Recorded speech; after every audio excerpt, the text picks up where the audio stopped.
আসসালামু আলাইকুম। গত পর্বের ধারাবাহিকতায় আজকে আমাদের পরের টপিকটা হচ্ছে অ্যারোমেটিক যৌগ শনাক্তকরণ। গত ক্লাসে আমরা শিখেছিলাম যে অ্যারোমেটিক যৌগের সংজ্ঞা কি, অ্যারোমেটিক যৌগের যে হাকেল নিয়ম ছিল, এছাড়া আমাদের রেজোনেন্স স্কিম, অ্যারোমেটিক যৌগের কি কি বৈশিষ্ট্য থাকতে পারে যেগুলোকে আমরা অ্যারোমেটিসিটি বলতাম, তাই না? এগুলো শিখেছিলাম। আজকে আমরা শিখব যে অ্যারোমেটিক যৌগ শনাক্তকরণ। গতকালকেও কিন্তু আমরা তিনটা যৌগ শনাক্তকরণ শিখেছিলাম, বেনজিন, ন্যাপথালিন এবং হচ্ছে কি আমাদের অ্যানথ্রাসিন, যে আমরা কিভাবে যাচাই করব যে সেটা অ্যারোমেটিক কিনা। এবং এইটা কিন্তু আমাদের এইচএসসি এর জন্য একটা গুরুত্বপূর্ণ টপিক, যে অ্যারোমেটিক যৌগ শনাক্তকরণ লেখো বা একটা যৌগ দিয়ে দেবে, সেটা অ্যারোমেটিক কিনা সেটা জানতে চাবে। তো সেই হিসেবে আমরা আজকে 5টা যৌগ নিয়েছি, সেগুলো অ্যারোমেটিক কিনা সেটা দেখব। তো অ্যারোমেটিক হওয়ার জন্য প্রথমে তাদের অ্যারোমেটিক যৌগের যে সংজ্ঞা সেটা মানে কিনা সেটা জানতে হবে। তো সংজ্ঞাটা কি ছিল, যে সমতলীয় হতে হবে। অ্যারোমেটিক যৌগকে সমতলীয় হতে হবে, অ্যারোমেটিক যৌগকে চাক্রিক হতে হবে। তো আমরা আগে এইটা জেনে নেই, তারপর আমরা দেখব যেটা হাকেলের যে সংখ্যা 4n+2 সংখ্যক সঞ্চরণশীল পাই ইলেকট্রন আছে কিনা। তো আমি যদি প্রথম যৌগটার দিকে লক্ষ্য করি, সাইক্লোপ্রোপিন ক্যাটায়ন, মানে 3টা কার্বন প্রোপ উচ্চারণ হয়। তো যেহেতু এটা সাইক্লিক বা চক্রিক, তাই এটার নাম হচ্ছে সাইক্লোপ্রোপিন, যেহেতু এখানে দ্বিবন্ধন আছে সাইক্লোপ্রোপিন। এবং এখানে যেহেতু একটা পজিটিভ চার্জ আছে, তাই এটার নাম হচ্ছে ক্যাটায়ন, সাইক্লোপ্রোপিন ক্যাটায়ন। এটা কি সমতলীয়, এবং এটা হচ্ছে চাক্রিক বা সাইক্লিক। তো এটা হচ্ছে কি দুইটা শর্ত মানতেছে। এবার যদি দেখি পিরিডিন, এটাও কিন্তু কি সমতলীয়, এবং এটাও হচ্ছে কি চাক্রিক। ফিউরান, পাইরল, থায়োফিন সবই কিন্তু সমতলীয় এবং চাক্রিক, আমরা বুঝতে পারছি।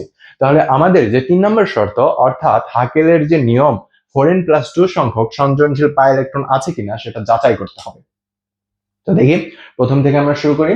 ফার্স্ট অফ অল আমাদের যে যৌগটা আছে সেটা হচ্ছে সাইক্লোপ্রোপিন ক্যাটায়ন। এটার দিকে যদি লক্ষ্য করি, এখানে 4n+2 সংখ্যক সঞ্চরণশীল পাই ইলেকট্রন আছে কিনা। তো দেখো এখানে সঞ্চরণশীল পাই ইলেকট্রনের ক্ষেত্রে এখানে একটা পাই বন্ধন আছে। কয়টি পাই বন্ধন? একটি পাই বন্ধন আছে, তাই না? এবং দেখো এটা কিন্তু রেজোনেন্স প্রদর্শন করে।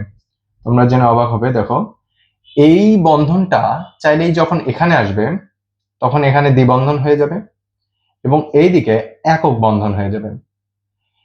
এর হাতে হাইড্রোজেন, এর হাতে হাইড্রোজেন, যে বন্ধনটা, এই বন্ধনে কিন্তু চারটা বন্ধন হয়েছে, এখানেও চারটা বন্ধন হয়েছে। যেখানে দ্বিবন্ধনের সাথে কোনো কানেকশন নাই সেখানে যাবে হচ্ছে পজিটিভ চার্জ, এবং এখানে আরেকটা বন্ধন থাকবে। ঠিক আছে? তো এটা কি প্রদর্শন করতেছে? এটা কিন্তু রেজোনেন্স প্রদর্শন করতেছে, যেটা একটা অ্যারোমেটিক যৌগের বৈশিষ্ট্য। তো দেখি এখন দেখবো যে 4n+2 সংখ্যক সঞ্চরণশীল পাই ইলেকট্রন আছে কিনা। 4n+2 ইকুয়াল, এখানে সঞ্চরণশীল পাই ইলেকট্রন কয়টি? তো একটা পাই বন্ধনে দুইটা ইলেকট্রন থাকে, যেহেতু এখানে একটা পাই বন্ধন, এখানে ইলেকট্রন হচ্ছে দুইটি ইলেকট্রন, অর্থাৎ দুইটি সঞ্চরণশীল ইলেকট্রন। তাহলে এখানে কয়টি? দুইটি। তাহলে 4n ইকুয়ালস টু 2 - 2 0। তাহলে n ইকুয়াল কত? 0/4, অর্থাৎ n এর ভ্যালু কত? 0। তাহলে আমরা পড়েছিলাম কি n এর মান 0, 1, 2, 3 যে কোনো পূর্ণ সংখ্যা হতে পারে। তো এখানে n এর মান আসছে 0, এবং এটা সমতলে, এটা চাকরি। তাহলে বলা যাচ্ছে যে সাইক্লোপ্রোপিন কি অ্যারোমেটিক যৌগ। অ্যারোমেটিক, এটা কি প্রমাণিত হইল, তাই না? ইজি না? এবার দেখো পিরিডিনের ক্ষেত্রে কি হয়। পিরিডিনের ক্ষেত্রে এটা সমতলীয় এবং চাক্রিক, এবং এখানে যদি দেখি এখানে দ্বিবন্ধন আছে হচ্ছে 3টা, অর্থাৎ সঞ্চরণশীল। এখানে যদি দেখি যে পাই বন্ধন আছে কয়টি? পাই বন্ধন 3টি। তো পাই ইলেকট্রন আছে কয়টি? 3 × 2 অর্থাৎ কয়টি? 6টি। তো এবার দেখবো যে হাকেল সূত্র মানে কিনা। 4n+2 ইকুয়াল হচ্ছে 6, অর্থাৎ 4n ইকুয়াল 6 - 2, n ইকুয়াল হচ্ছে 4/4 ইকুয়াল হচ্ছে 1। n এর মান কত? 1। তাহলে n এর মান 0, 1, 2, 3 যে কোনো কিছু হতে পারে। তাহলে এইটাও কি অ্যারোমেটিক যৌগ। পিরিডিন কি অ্যারোমেটিক যৌগ। এবার যদি আমি ফিউরানের দিকে চিন্তা করি, এখন যদি আমরা ফিউরানের দিকে লক্ষ্য করি, ফিউরানে পাই বন্ধন আছে কয়টি? পাই বন্ধন আছে একটি এবং দুইটি, তাহলে দুইটি। তো দুইটি পাই বন্ধনে পাই ইলেকট্রন আছে কয়টি? 2 গুণন 2 কয়টি? 4টি, 4টি পাই ইলেকট্রন। এখন যদি দেখি এখানে একটা বন্ধনে আছে অক্সিজেন, অক্সিজেনের আমরা জানি লন পেয়ার হচ্ছে 2টি। তো এই যে লন পেয়ার বা মুক্ত ইলেকট্রন জোড়, তাদের মধ্যে থেকে দুইটা লন পেয়ার কয়টি? লন পেয়ার 2টি। 2টি লন পেয়ারে কয়টা ইলেকট্রন? 2 দুগুণ 4টি ইলেকট্রন। তো এই লন পেয়ারের মধ্যে একটি লন পেয়ার এই আমাদের যে পাই পাই সিস্টেম এটার মধ্যে অংশ নেয়, একটি ইলেকট্রন অংশ নেয়, মানে একটি লন পেয়ার অংশ নেয়। তাহলে আমাদের টোটাল পাই ইলেকট্রন হবে কয়টি? টোটাল পাই ইলেকট্রন হবে, আগের দ্বিবন্ধনে ছিল 4টি ইলেকট্রন, তার সাথে আরো 2টি যুক্ত হবে, 2টা লন পেয়ার, তার মধ্যে থেকে একটা লন পেয়ার এই সিস্টেমে অংশ নেবে। তো একটা লন পেয়ারের মধ্যে থাকে 2টা ইলেকট্রন, আগের 4টা ইলেকট্রন আর পরের 2টা ইলেকট্রন, টোটাল হলো 6টা ইলেকট্রন। তো টোটাল পাই ইলেকট্রন হচ্ছে 6টি। এইবার যদি আমি দেখি হাকেল নিয়ম মানতেছে কিনা, 4n + 2 ইকুয়াল হচ্ছে 6, n ইকুয়াল হচ্ছে 6 - 2 4, n ইকুয়াল 1, তাহলে এটাও কি হাকেল নিয়ম মানতেছে। এগুলো একটু ব্যতিক্রম ধরনের। তো ফিউরানের পর যদি আমি থায়োফিনের কথা চিন্তা করি, থায়োফিনের সালফারেরও কিন্তু 2টা লন পেয়ার আছে, 2টা মুক্তজোড় ইলেকট্রন আছে। তো আমি যদি দেখি পাই বন্ধন কয়টি? পাই বন্ধন হচ্ছে 2টি। 2টি পাই বন্ধনে পাই ইলেকট্রন হচ্ছে 2 গুণন 2 4টি। এবং সালফারের লন পেয়ার কয়টি? লন পেয়ার 2টি। 2টি লন পেয়ারে কয়টা ইলেকট্রন? 4টি ইলেকট্রন। এখন দেখব টোটাল পাই বন্ধনে বা সঞ্চয়শীল পাই ইলেকট্রনের যে সিস্টেম, সেখানে কতগুলো ইলেকট্রন অংশ নিচ্ছে। তো দেখি টোটাল পাই ইলেকট্রন ইকুয়াল হচ্ছে, আগে 2 বন্ধনে ছিল 4টি, পরে এই যে লন পেয়ার, 2টা লন পেয়ার, তার মধ্যে থেকে একটা লন পেয়ার এর মধ্যে অংশ নেবে, অর্থাৎ কয়টা ইলেকট্রন যুক্ত হবে? 2টি। তাহলে টোটাল কয়টি হলো? 6টি। তো এটা হাকেল নিয়ম মানে কিনা সেটা যদি দেখি, 4n + 2 ইকুয়াল 6, তো n ইকুয়াল 1, এটাও কি হাকেল নিয়ম মানতেছে।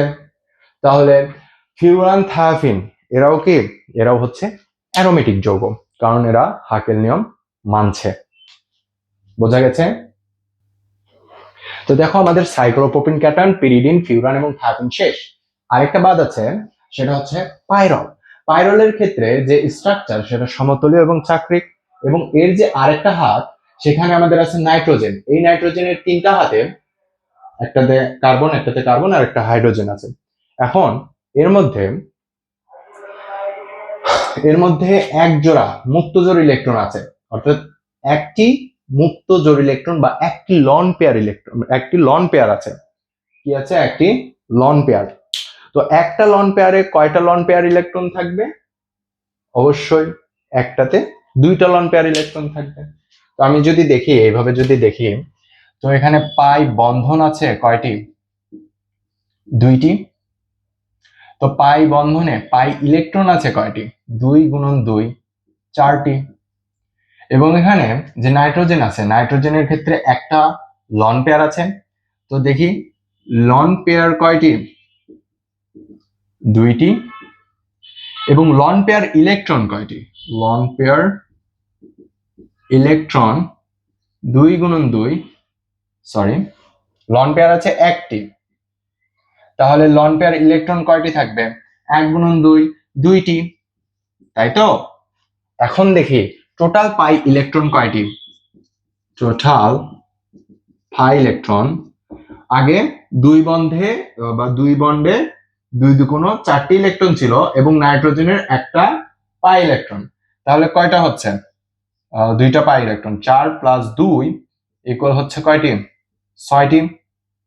এটাও কিন্তু হাকেল সংখ্যা মানতেছে, আমরা সবগুলা দেখতেছি 6টা করে হচ্ছে।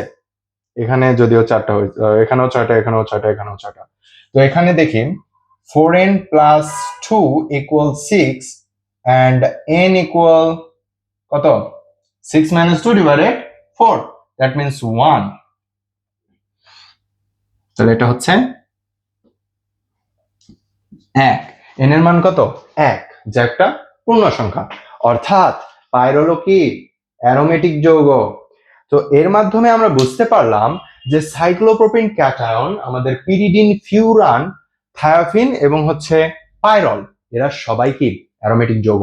তাহলে প্রশ্নে আসবে যে পাইরল অ্যারোমেটিক যৌগ ব্যাখ্যা করো। তো আমরা কিন্তু এইভাবে ব্যাখ্যা করে দেবো, এবং চাইলে আমরা একটু ব্যাখ্যা লিখতেও পারি। তো এর মাধ্যমে আমাদের একটা ইম্পর্টেন্ট সিকিউ টপিক শেষ হলো। তো এর পরের ক্লাসে আমরা যেটা নিয়ে আলোচনা করব সেটা হচ্ছে আমাদের বেনজিন।